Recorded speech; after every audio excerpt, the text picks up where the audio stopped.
105 is the number that comes to my head when I think of all the years I wanna be with you. Wake up every morning with you in my bed.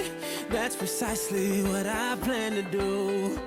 And you know one of these days when I get my money right, buy you everything and show you all the finer things in life. We'll forever be in love, so there ain't no need to rush.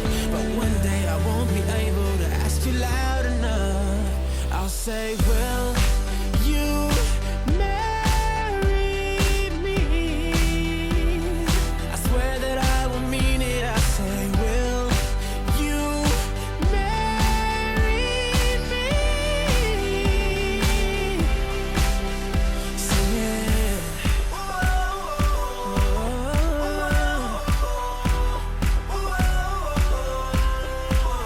Oh yeah.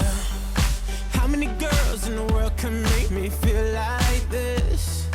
Baby, I don't ever plan to find out. The more I look, the more I find the reasons why you're the love of my life. You know one of these days when I get my money right, buy you everything and show you all the finer things in life. We'll forever be in love, so there ain't no need to rush. But one day I won't be able to ask you loud enough. I'll say, will you marry me? I swear that I will mean it. I say, will you marry me?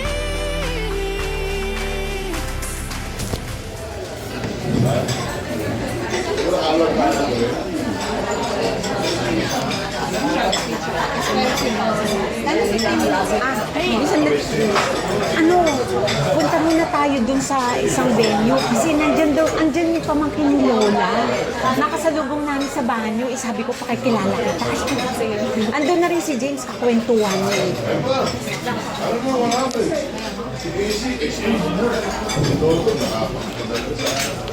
Nagkagulatan nga kami.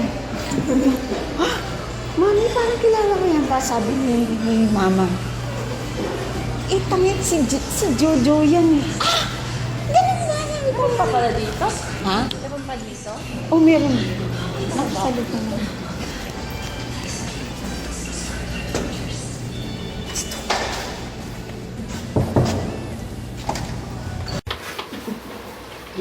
Ay! May gano'n. Ayan. Ay, sige! Nandito ngayon yung mga closest friends natin. And syempre si mama mo, si Ate Marley, pinsan mo. Si mama, si Lola. And syempre si Kuya, hindi dapat mawala yan.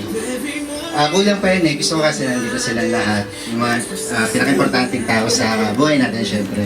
I invited them because I want them to know kung ano yung plano ko sa'yo. And of course, my, alam mo na, intentions. Ang gusto ko rin malaman nila kung gaano kita kamahal. So, alam ko naman na na maraming way kung paano ko iparamdam sa'yo na mahal kita. And of course, gusto ko, syempre sa pinaka-special na way. So, ayun, ayoko na rin i-miss tong opportunity na mag-thank you sa'yo. Thank you sa lahat. Thank you. Basta thank you sa pag-intindi sa akin. And of course, I'm so proud of you, Han. Alam mo yan. I'm so proud kung ano meron tayo, lalo na sa relationship natin. Kasi, biruin mo, nakasurvive tayo ng 3 years and 5 months na long distance relationship. Alam mo yan. Napakahirap para sa ating dalawa. So, ayun, I think this is the right time and this is the right moment para tanungin kita ng mga ganitong bagay. Kasi, alam ko na doon din naman tayo tutungo. So, ayun, eto, Han.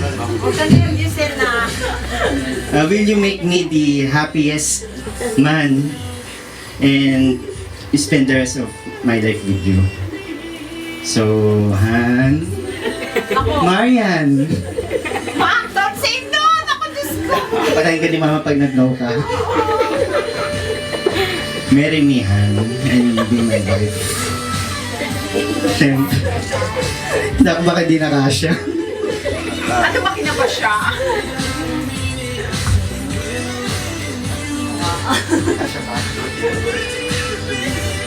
Wala, di nakasya. Sakto!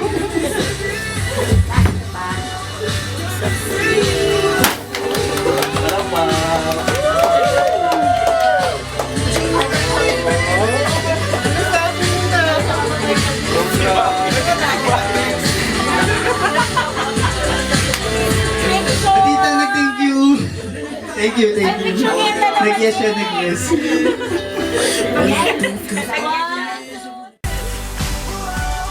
Got me singing.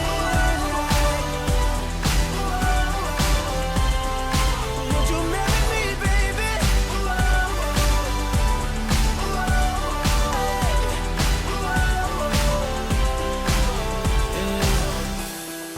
105 is the number that comes to my head when I think of all the years I wanna be with you. Wake up every morning with you in my bed. That's precisely what I plan to do.